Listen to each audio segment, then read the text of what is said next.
So welcome to another fantastic day highlighting another fabulous woman on our series From Hustle to Holy, How to Transform Your Business by Igniting Your Divine Feminine. Today we have the fabulous Maria. Maria, thank you so much for taking the time and being a part of this series. I'm so excited to be diving in and sharing you with the world today. Well, thank you. Thank you for having me. I appreciate it. Absolutely. So, folks, Maria is an author of Art, Money, and Success, an Amazon best-selling book for artists. For over 20 years, Maria has traveled the world coaching creatives and helping them to grow their businesses.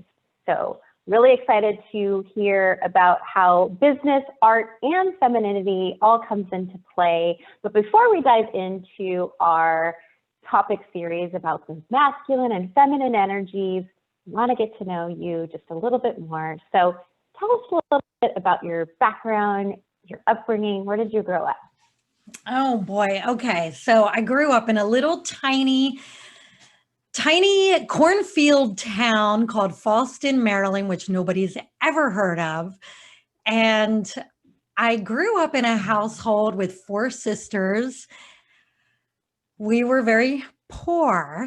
And as a kid, I remember dreaming of being an author. And I actually started writing a couple books as a kid, but I didn't get very far because I didn't know how to write a book and I didn't have the confidence. And, I realized back then it was kind of a silly idea and to, follow the path that everybody said I was supposed to follow, right? So I graduated from high school in that little tiny town and I got a job working for the government. And I realized that I was really good at administrative stuff and I was really good at paperwork and all those really boring things, but they need to be done. So instead of living my dream early on, I just went into doing that sort of work and somehow ended up in California in my early 20s and got into the insurance industry. And I did that for 15 years before I finally started living my real dream. Which is, living my real dream. Okay, so my real dream was not just being an author. I always wanted to be an author, but also traveling the world because I'm very adventurous. And I always dreamed of having a lifestyle and working in a way that I could be free to take off for months at a time. And I'm really happy to say I did eventually create that life for myself in, about 20 years ago. About 20 years ago, I created that life for myself. I did it. I should back up a little bit. I met my husband. He was an artist and he was a surfboard painter. That's what he did for a living when I met him in 1996. And I realized that I was kind of good at marketing. So I started acting as his art agent. And that was what got me out of the corporate world. And that was actually what led me into writing because I realized that I had figured out how to be an entrepreneur in the creative world, in the world of art, which a lot of people would say would be really, really difficult. And granted, it was because I had to figure it out, as I went. And I did. And so that's what I ended up writing about was when I wrote my book, Art, Money, Success, it was after years and years and years of figuring out how to navigate the world of creating a life that you want to create and making money doing what you love to do. And in my case was selling art and being in this creative world. and you've created a life that most people only dream of creating, because they're stuck in the 9 to 5, they're stuck in the collecting the paycheck. And so it is my intention that somebody's listening today, that you actually ignite something in them that allows them to live their purpose, live their passion, and be following their dreams in freedom. Absolutely. And, just so you can get a picture of how my life is today. I have a big, beautiful art gallery in San Clemente, California. I live walking distance to the beach, and I walked here from my house today because I live only a block away from my gallery, and I planned it that way. My husband and I don't like commuting unless it's by foot or bicycle. So we planned it this way. And we also have the freedom to travel whenever we want. And we often do. We will take off for months at a time. And but what I wanted to do was kind of go backwards again and let your audience know that both my husband and myself, neither one of us ever finished college. And that did bother me for a long time. But now, and I always planned on going back and finishing my degree, but I got to a point where I didn't need it. I didn't need my degree because everything that I've created has really been kind of out of the box, and they can't teach you that in college. And there's nobody asking me for my papers. Nobody's asking me for that. And the reason I bring that up is because a lot of creative people, healers, a lot of people that I come across that say, I'd love to create a business, but I have this thing that's holding me back. I don't have credentials. I don't have money. I don't have, they have all these reasons. And so that's why I really want to mention that I don't have a degree in anything. And also I want to mention that I grew up in a household where I didn't have role models. Both of my parents, neither one of them made it to middle school. They were both middle school dropouts. And that made it tough for them to make a good living. So we were very poor, and there was a lot of violence in the house. So I mention this because I also was not given a leg up as a kid. I want to say the one good thing my parents did for me, I'm going to say this, was that they didn't care about what I did. And as a younger person, that bothered me that my parents didn't care.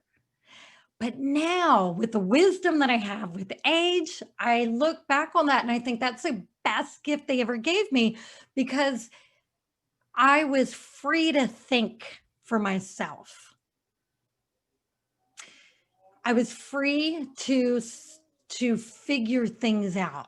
I didn't have anybody saying, well, you need to do this, you need to do that, you need to do this, you need to do that. So I'm putting a real positive spin on this tough childhood that I had. And I just feel like it's important for people who are listening to know that it doesn't matter what your background is. What matters is what your dream is. Mm-hmm. Absolutely. I love that you share that about your story so openly, and I appreciate that. And I can relate on many levels. I tried college for a little bit and just wasn't my thing. And I think as creatives and having an entrepreneurial spirit, a lot of times those things don't work for a lot of us, because our visions are so like moving and the creative type, right? And I love that you mentioned that, because you're just a beautiful example of, following your heart and your intuition and holding that big vision and mindset, and the importance of mindset, because it doesn't matter our upbringing or what, outside circumstances may have occurred. Your mindset is strong. Your mindset is what's going to get you there. Right. So yes. Bravo, sister. It took me a long time though. So I really hope that younger people younger than me listening to this won't take as long as I did to figure this out. Yes. And it's the journey that we'll just need to take. Yep.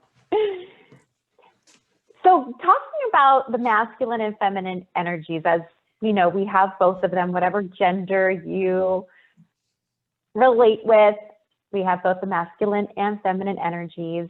And so how and what ways have you noticed that you've operated mostly from your masculine energy or ways of being, or maybe you were in a masculine environment that just didn't feel in alignment with you? That's a great question. And before this interview, when I was thinking about this topic, this was a week ago, I was thinking, I don't know if I have anything to offer on this masculine versus feminine energy. I never really thought about it. But it's funny how the universe brings answers to you when you need it, because just yesterday, it hit me.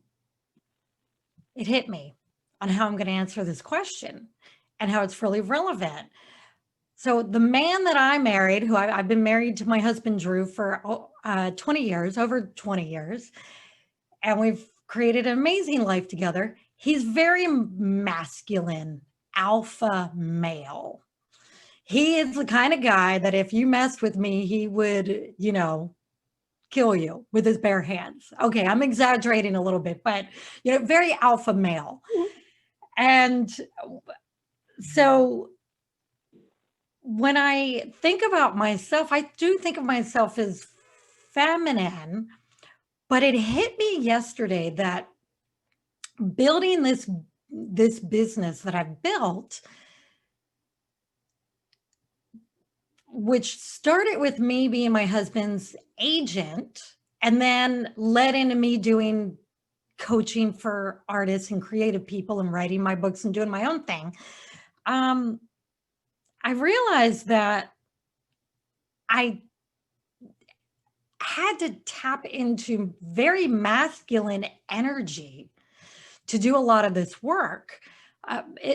Particularly the work I was doing for my husband, which I continue to do, and that is putting deals together, contracts together. We license his art to companies to use on their products. And so I'm negotiating contracts and things. That's a little part of what I have to do in my work. And it's a very masculine thing.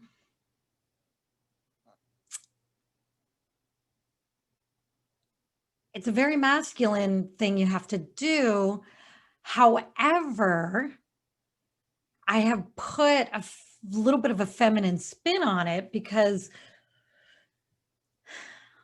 and I think this has really worked for me. To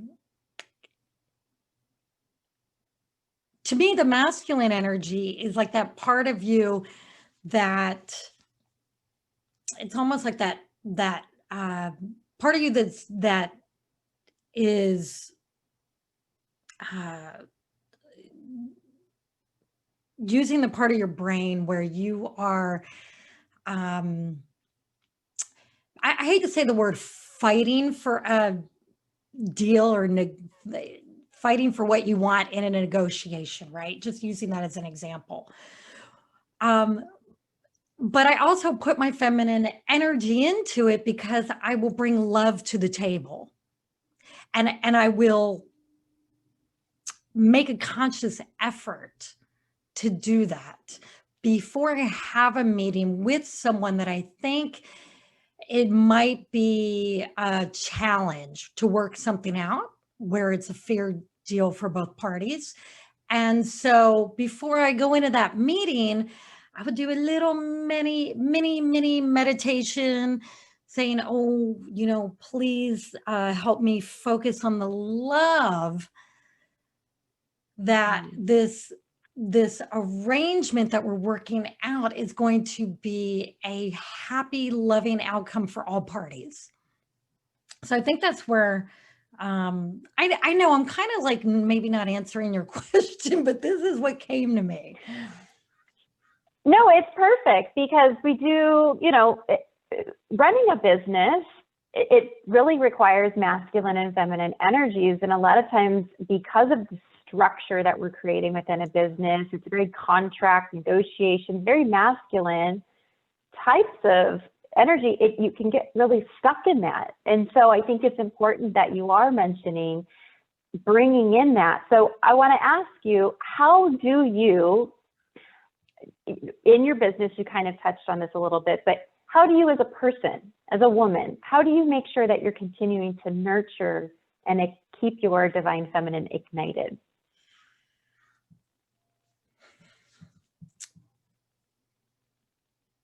I remind myself of this beautiful power that women hold. And a lot of times over the years, I have forgotten that I've had that power. I think because I was so focused on growing this business and focused on the masculine part of it. But just in the last year or two, I've made it a point of reminding myself to bring love into things. And you can be a good negotiator and still be feminine. And as a matter of fact, just in the last couple of years, I've really been learning that my feminine energy is very powerful.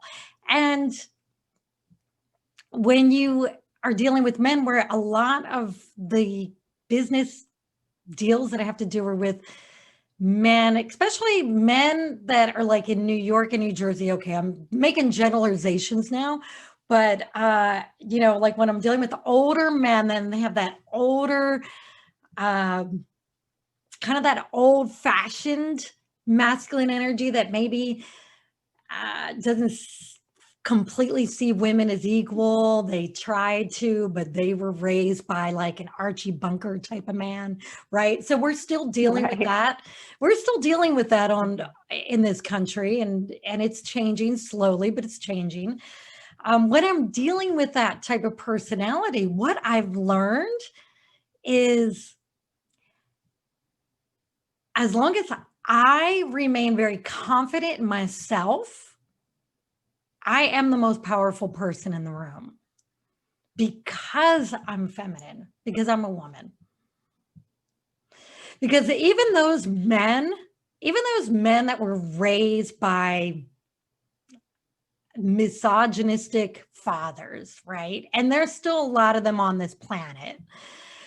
Even those men that still see women as these little delicate things, they're afraid of their mothers. Okay? They're afraid of their mothers. And they are respectful of strong, powerful women. So we have to consciously and intentionally tap into that. I love that. There is such power in our femininity. So we get to embrace it even more, because there's a new wave of women leadership that's really stepping forth in this planet. And yeah. And we don't have to act like men to be powerful. We do not. No, not at all. Correct. It's really about having the masculine and the feminine energies be in harmony and be in unity together, because there's great sides of both energies. It's just knowing when to have them working together and making sure that they're in alignment, they're playing fairly. Because that's really where the magic happens, is when we're in alignment with both the masculine and the feminine. So in your business today, with your book and with all that you do for the artist community and supporting them growing their businesses, in what ways are you supporting women by keeping their femininity ignited and focusing on that being in their business? That's a good question. I think just by being the inspiration. I really thrive on helping people find their confidence. I find that even though this is something that women today in the United States should be past, we're not. We are not. We have not stepped into our own power fully yet. It's happening. But what I mean by that is, I work directly with a lot of women business owners who are creatives, musicians, artists, writers. And there's one recurring theme, and that is a lack of confidence to do what they want to do. I will have women say to me, I feel like as a woman in the art world, I have less opportunities than men. And here's what I say to that. You actually have more opportunities than men. I really believe that. People who feel they have less opportunities because of their gender, it's a story that's been passed down. Okay. Now, if you lived in Afghanistan, you are 100% right. Being a woman, you are being held back. But when you live in a country like the US or anywhere in Europe, Canada, most countries, women have more advantages. You can use your femininity, and you can use the way you dress to advance yourself. I know artists, gosh, there's trying to think of one off the top of my head right now. Okay, there's an artist, you might want to look her up. She talks about how her art was never accepted in galleries. And she's out of New Orleans, and she was just shut down by every gallery she went to. And finally she said, well, the heck with it. I'm going to open my own gallery. And now she's world famous, and she's written books, and she sells to, she sells to the luxury market. I mean, highly successful. And I'm so sorry I'm drawing a blank on her name right now because I love her. I don't know why I can't remember her name. But my point is that this artist used her femininity to just say, well, the heck with this old outdated system that won't let me in. I'm just going to do my own thing. And that's pretty much what I've done. When I was in the insurance industry, it was very much a man's world. And I did administrative work, and I hit a glass ceiling. I could not break past it. And then one day I got this idea, but if I went into sales, nobody can stop me from making as much money as I'm willing to work for. And so I went into sales, and I ended up being the top salesperson. I was the only female salesperson at the time in my company, and I beat out everybody else in sales. And that was how I broke through that glass ceiling. And then eventually I just left that industry altogether and did my own thing. But I think just letting go of that belief that being a woman can hold you back, and just let that go. That's great. You touch on a lot of wonderful things. Confidence is so important for us women. I forgot who the YouTube clip was by, but it was somebody speaking on how men were introduced into why we see more male leaders than female leaders in the world is because they were introduced to more things that brought them confidence at a younger age.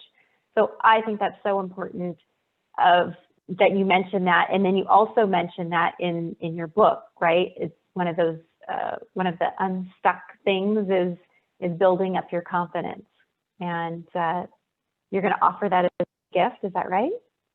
To our Yes. audience?